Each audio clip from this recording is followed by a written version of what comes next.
Welcome to your New Hampshire National Guard podcast. We are always ready, always there. This podcast series is a production of the State Public Affairs Office. Hello, I'm Tech Sergeant Charles Johnston, your host today, and I'm here today with members of the New Hampshire Army National Guard Wellness Division, Ms. Heather Taylor, the state dietitian, and Kiana Delviscovo, our strength and conditioning coach. Welcome. Thank you for joining me today. Thank you. Thank you. Ms. Taylor, can you tell us a little bit about the program? Well, I was hired about a year ago to basically bring in the nutrition component to the Guard and really be there as a resource and a support for service members. The goal is to basically help people learn about nutrition, how they can use food to manage their health and well-being, as well as performance, right? So it's really part of retention. It's part of offering a health and wellness to our service members. And so we're really, the goal is really make sure that people are super healthy, and we want New Hampshire to be at the top in terms of their health, and nutrition is part of that. So that's basically what I was hired to do, is help people really learn how they can use food to perform better, stay healthy, and to also expand that to their families as well. So that's part of the pilot that I was hired to do. And strength and conditioning, obviously, at some point plays a role here, and you've been at it for, about 5 months now? Yes, I've been here for about 5 months now. I've been helping people with one-on-one custom programs to help them with their personal fitness goals, as well as to help them maintain height and weight and all the requirements they need to pass ACFT and be healthy and well-rounded in that fitness aspect, so that they can continue to perform not only for the Army, but also outside of it at home as well. Our leadership says that this program should help our soldiers best prepare for this new test, correct? Yeah, yes. Absolutely.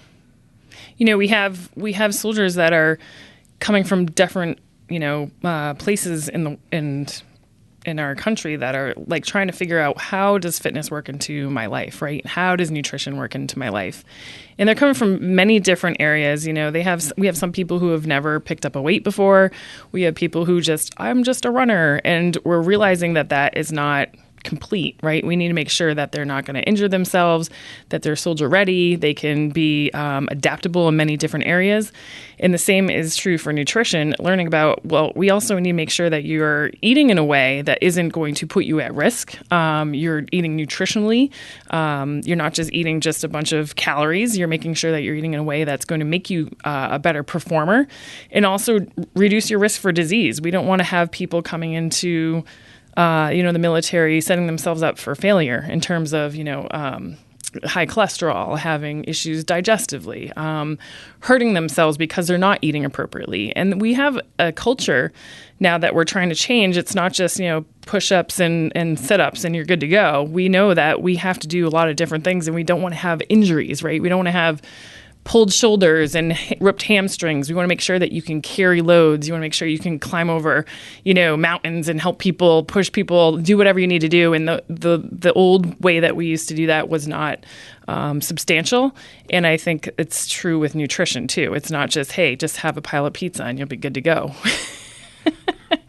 So in working with soldiers one-on-one, I am able to help them put together a program that will best suit them and balance their muscles and balance their strength all over, so that they can not only pass the ACFT and feel comfortable lifting those loads in the different ways, but also feel comfortable that when they are called out to duty and they are called out to do different things and they have 120 pounds on their body, that they're not feeling strained and stressed.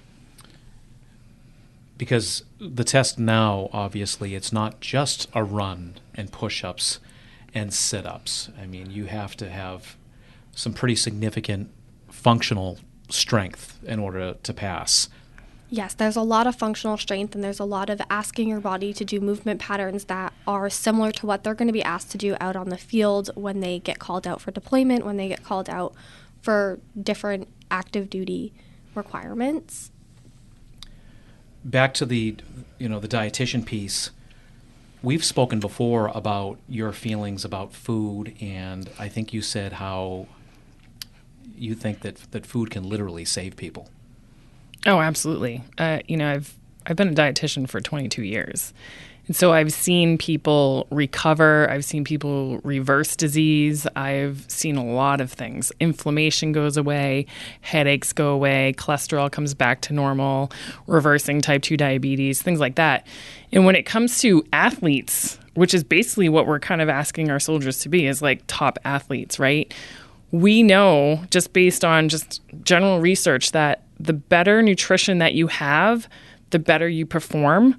But also looking long-term too. So when I'm educating people and I'm coaching people through their nutrition, I'm not just talking about, hey, I want you to perform well. I want you to reduce your risk of having, chronic inflammation.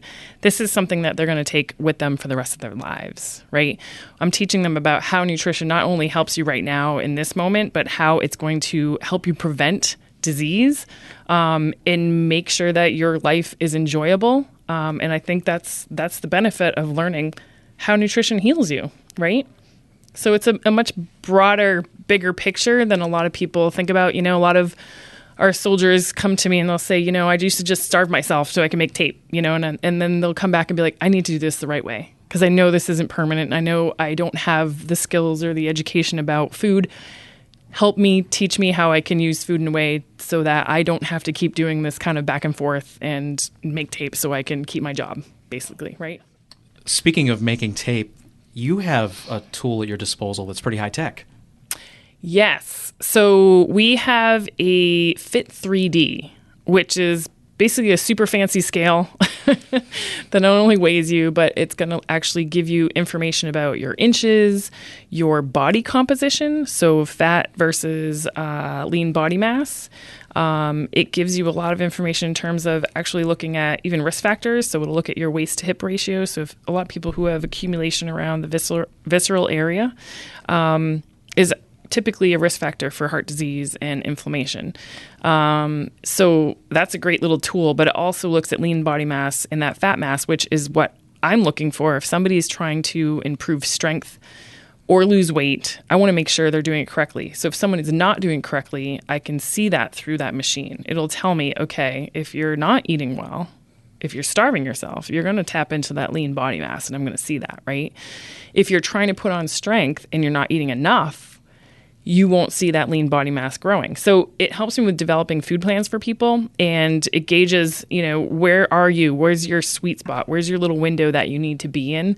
And then I can create food plans based on that. So it is more helpful. I mean, I can do estimates, but I'll have some people where I estimate, of 1,700 calories a day, and then I find out that they need 2,300 calories, so we have to make adjustments. And the follow-ups are really important for me because then I can catch that stuff with people, make those adjustments, make sure that they're adding more food or reducing the food if they're not in the place that they need to be. Some people overestimate, and so that's a really helpful tool. Yeah, and the tool helps people actually, they get a benchmark of where they're at, and then they can track it as they make repeated visits. Yeah, it can be really encouraging too. If you're going in and say someone's not seeing something on their scale, right? But now they're seeing their lean body mass is growing. It's like, well, you're not going to notice that on your scale, right? But if you come in and you see your actual body composition changing, that's motivating for people to continue doing what they need to do for their health. There's a lot of different things people do to lose weight, to make tape, and a lot of it's been around a while. You've got paleo and keto, and I've got some other things written down here. You obviously have vegetarians, and you've mentioned intermittent fasting, I think. What do you think of that? So intermittent fasting is actually a really great tool for people when they're trying to control some of their habits. I call it not eating sometimes, which a lot of people do. But there's a lot of research around that in terms of circadian rhythm and hormone regulation. And so the way that you intermittent fast is actually really important. You don't want to just not eat sometimes and have one meal a day. It actually has to do with how your digestive system works, how your hormones spike up in the morning and kind of do this little rhythm throughout the day. And when we're matching our food intake with that, it can contribute to a decrease in inflammatory markers. It can contribute to decrease in visceral fat around your abdominal area. Some people don't do it correctly, right? And they just decrease calorie intake. So they might lose some lean body mass. If they're doing a good weight training program that Kiana gives them, that will help mitigate some of that stuff. So it's really important that they learn if they're going to do something, whatever fad diet they want to do, because there's a lot of them, right? Whatever works for people works for people. But my role as a dietitian is making sure that they're getting their nutrient needs met and they're doing things nutritionally, you know? So there's a lot of really good science about that, but I make sure people aren't just like, I'm just not going to eat sometimes. I'm like, okay. And then go eat a bunch of French fries. That's not going to work out. From a strength and conditioning perspective, you see people, they find themselves sandwiched between wanting to lose weight and pack on muscle. How do you help them bridge those two goals? A lot of times when people start weight training, going back to like the old APFT, when people were doing sit-ups, push-ups, and the run, and now they start to weight train, they're going to almost immediately, like within a first couple of weeks, see that decrease in body fat. But at the same time, they're building that muscle, they're building that strength. As you start to work out and as you start to work out more consistently, your muscles will get stronger, they'll get more toned depending on the set and rep scheme that we use and your personal goals. And from there, we can work on losing body fat. It's really difficult when you're a seasoned athlete to do both at the same time. It doesn't really happen. But also, nutrition plays a huge role into that. You cannot outwork a bad diet. You can't eat pizza and burgers and then expect to lose weight because you're working out 6 days a week. It's not how that works, which is why Heather Taylor and I work really closely together in making sure that when someone's coming to see me, they're also seeing her to make sure that, yes, you may be eating healthy, but are you eating enough to support your goals and to support your workouts? Are you eating enough to make sure that what you're doing in the gym is actually going to pay off and actually going to see results from that? Yeah, we talk about keto, right? One of the things I used to notice with keto is that the role of keto is 70% of your calories is fat, right? And so people will strive for that. It's difficult. It's a lot of cheese, typically in bacon, right? It's a lot of green vegetables and just like some protein and a whole bunch of fat. But what happens with that is your leptin hormone will decrease. Your insulin comes down. A lot of your what we call appetite or feeling hungry hormones are no longer there. So people will be like, I just eat one meal a day. And I'll show them on the Fit 3D that one meal a day, if it's 700 calories, you're trying to make yourself a 700 calorie person. So your body will catabolically try to shrink you. And that means it's going to start taking away from your muscle. It's going to take away from ligaments. It's going to take away from a lot of stuff that's going to make you at risk for injury. So I caution people when they're doing fad diets, it's 70% of your calorie needs.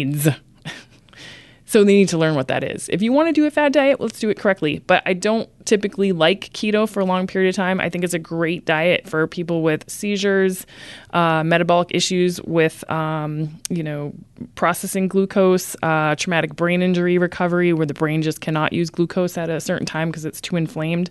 So there are places where you can use those diets. We call them therapeutic diets for a reason, because they're for a specific reason.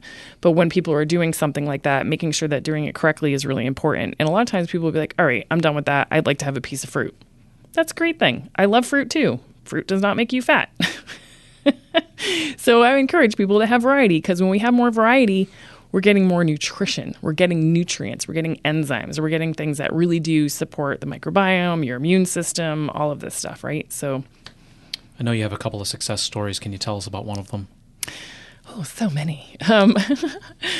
Yeah, I've had interesting success stories. I have some people, like women in general, a lot of times struggle with their weight, right? Because they're smaller people, they're hanging out with their husbands or spouses or whatever, and they might be eating double what they're eating, and they sometimes tend to eat similar to what other people are eating. If you're a 5'2" female, I always say, well, you get to eat like a bird and you save a lot of money. And they're like, wait, what? Yeah, you can't eat American-sized things because we overeat in our culture, right? So they have to really learn how to manage their portions and really get to know what a portion is for them, what matches them.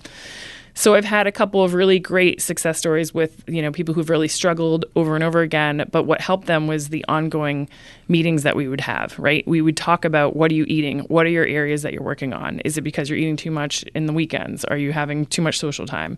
Is it coming from liquids? Is it too many, mocha latte, whatever? Too many beers for guys sometimes, right? So we look at those behaviors and we tweak those, and we really look at, what is your basal metabolic rate? What are you doing for your exercise? If you're not exercising, how do we get there? So I've had one of the women that I work with had an injury. And so that's one of the issues. Like, I have an injury, I can't move, I'm gaining weight because I'm just eating the same, but I'm not moving like I used to. So you have to make adjustments, right? Until they can get to a place where they can do more activity and move. So it's been really cool to watch people kind of like transition. It takes time sometimes for people to kind of get into those new behaviors. It's not always automatic. One of the gentlemen I was working with was eating tons of candy. So we kind of just backed off on that. Like, small, tiny things make a huge difference for people, but they need to be aware of what they're doing on a regular basis. And so tracking food, doing, apps where they're putting things, recording things, you can see what their totals are in the day. As long as they're being honest with themselves, you can start working with people and their behaviors and make tiny little changes, and then boom, it starts working for them. And they're like, okay, I just got to get real with myself, right? So when someone comes to see me, I go through a health history of somebody. I always call myself a holistic dietitian, because I'm not just like working out of a clinic or a hospital and just eat these calories. I want to know what's going on with you. I want to know, what does your day look like? What does your week look like? What's your schedule like? Because a lot of people talk to me about, I need convenience, I need easy stuff, I'm on the go, I have kids, I'm all over the place, right? So that's really important for me to know about somebody. Some people just take a food plan and go, and some people I don't know how to incorporate this into my life. I've never made a meal before. You have to meet people where they're at, right? So I go through a whole health assessment. I'll talk about, what's going on with your health. Is there anything else, underlying issues that are happening? Any inflammatory things that I might pick up, like, are there headaches or digestive issues, joint pain, kind of stuff like that? Because they might have a food sensitivity and they don't know it. I'll go through, are you sleeping well? Because that contributes to your energy, your food choices. What's your stress level? Are you at a 10 or are you at a 2? Because that's going to influence, your choices as well.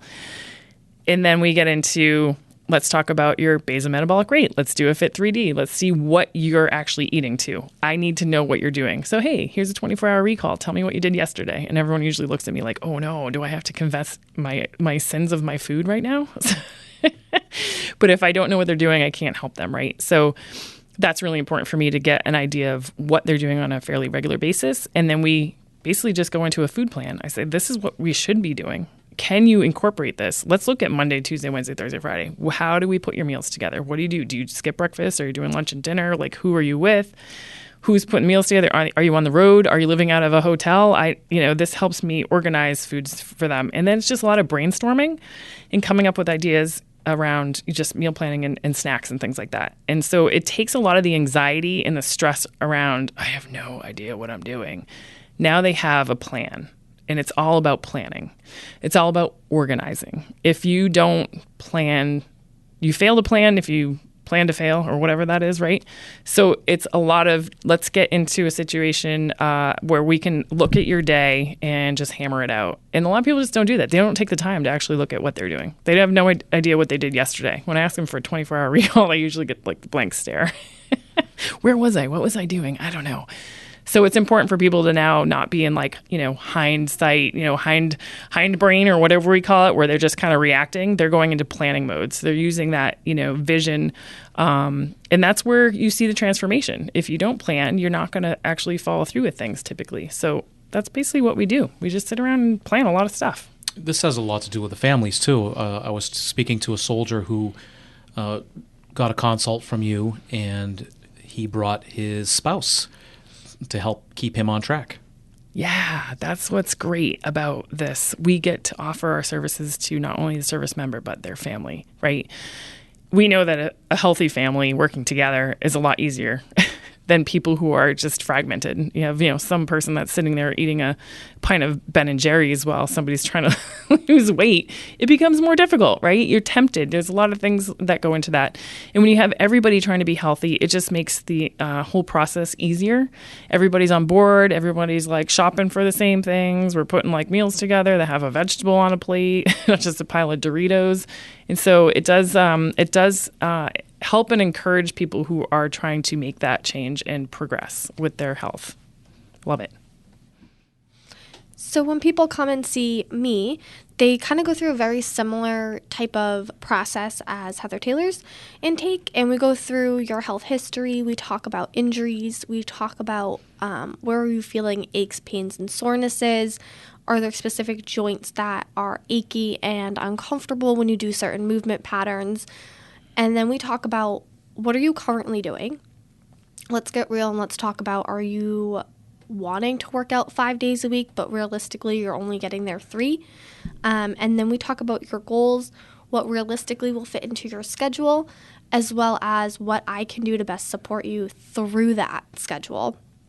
And then I come up with a 6-week program that gets delivered to them and hold them accountable through the process, help them through it. We also can meet at one of the readiness centers to go through the program to make sure that not only are they comfortable with everything, but that they're doing everything correctly and they don't feel scared to do the program because of the newness, that they feel comfortable with the movement patterns and with the form to make sure that they're not going to get injured and that they're going to stay true to it and they're going to actually do the program. Good stuff. So how do soldiers reach out to you? Where are you guys located, and how do they schedule a consult? So we are in what we call the Care Corner, Building C, 1 Minuteman Way.